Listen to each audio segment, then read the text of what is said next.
So I had a roommate when I lived in Atlanta that joined a cult, okay? And this cult was very intense. They had to pay to get in. They had to do initiation. They had to do rituals and dances, and they had to shave their head. And they were sworn into secrecy. But I remember her brother was a part of this cult, her mother, other people in her community were all a part of this cult. She had no idea. She got invited and initiated, and then when she found out that her family was involved, she was shocked. She was like, "What? All of y'all have been in this cult this whole time and y'all didn't tell me?" No, because when people are in cults, they're sworn to secrecy and they won't tell you. They won't tell you. They won't because of the consequences. And in order to get invited to cults, you have to be evil. You have to have a hardened heart. You have to have some evil, wicked ways in you. That's who they love to scout, right? Also, trauma. You have to go through some type of trauma or go through poverty, or you just have to be related. And I remember she still had a little bit of spark. She was still fun and bubbly. And once she joined this cult, she became mean and angry. Honestly, the more she went to the meetings, the angrier she became. And this cult would make them reenact slavery. And there was this one time they took them on a field trip and they didn't tell them what they were going to do. And they had to be submerged underwater for hours, basically reenacting when slaves jumped the slave ship and preferred to drown instead of be slaves. So they had to reenact that. Okay. And she told me things that she wasn't supposed to tell me because it was so traumatizing. It was so traumatic, you know? So I watched her cry and just feel confused and question everything to her being mad and mean and angry and hateful. Okay. Like she changed overnight. Like even though she joined this cult, she still had a little bit of heart in her. They ripped and destroyed that from her.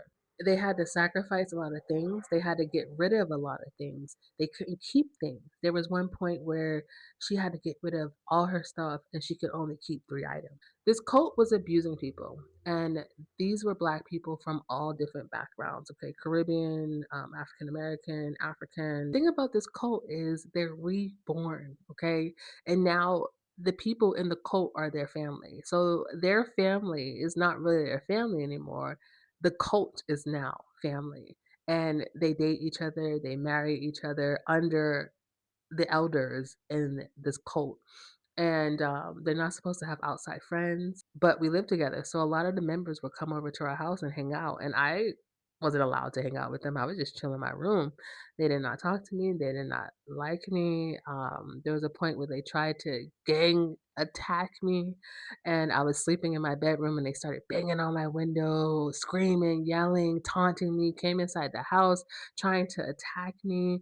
Like it was crazy. Like these people turned from normal people to these insane demon infested creatures. Like this cult literally hunted broken people and started teaching them witchcraft and filled them with demons.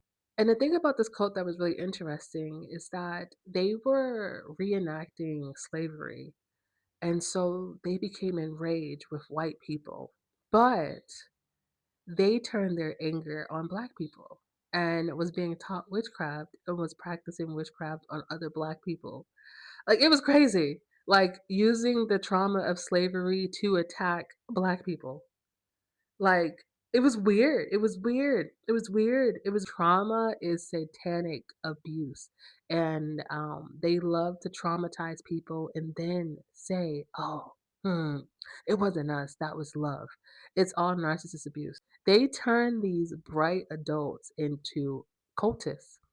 She was constantly working like crazy so she could give money to the cult. At one point, the cult had over what a couple of $1 million just from all the donations, and they were all living in poverty. Like the people in the cult didn't have much. They didn't have much food. They didn't have much clothes. They didn't have nice apartments. A lot of them were living with family still. A lot of them didn't even have homes, and they were like all living together in a group house. But the elders, they had penthouses and huge houses and cars, and they lived in luxury while everyone that was giving their money, their hard earned money to them, had nothing. They didn't have anything. Literally, like, we lived in the hood in this literal house that was just not cute, and at the time, we were both in college, we were both working, we were both doing the things that, we had to do to get by, and, I felt the shift, I felt the change, I started having extreme headaches, extreme dreams, even down to my stomach. I mean, now I believe whatever demons and spirits she was working with, she was trying to bind them, and how they bind them is through your gut. I would have extreme stomach aches, and she lived upstairs, and she would come down into my room, and then my stomach ache would go away. Like, they were being taught witchcraft, right? And practicing against people around them. So I was a target then too, without me knowing. Ah! Can you believe all these people have been practicing witchcraft on me my whole life? That is wild.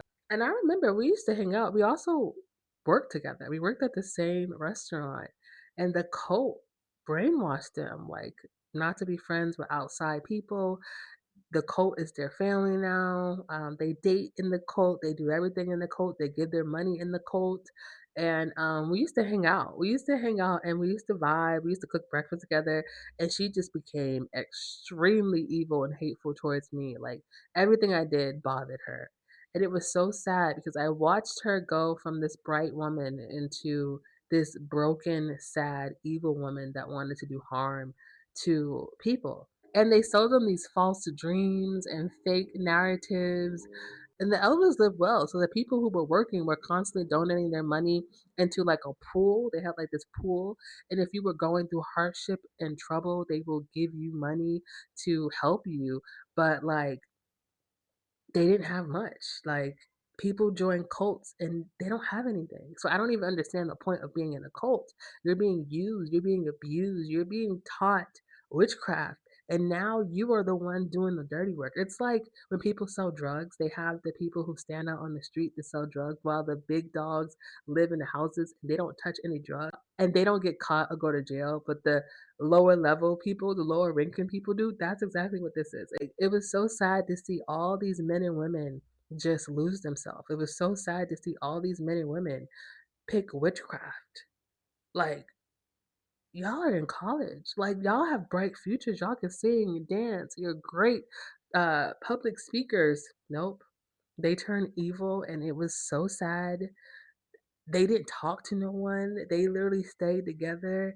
And this reminds me of my situation now with my neighbors doing witchcraft on me because it's the same storyline. Like, they literally all are in cults, all are in secret societies, and they hunt traumatized people. They hunt people that are desperate, people that would do anything. They hunt evil people that want to do harm and take people out. Like, my neighbor literally used witchcraft to nurture me so she could do a conscious transfer with the other group of people around them. Like, think about that. Like, think about how sick that is. It didn't work because I'm alive. So just think about that. Y'all are spending all your money and doing all this time to do harm on people, and I'm still alive and I'm well. And you're spending your day and night doing harm. That is what witchcraft does. And a lot of people get brainwashed into thinking that it's going to do something or it's going to change something, but it doesn't. It really doesn't. It does the complete opposite.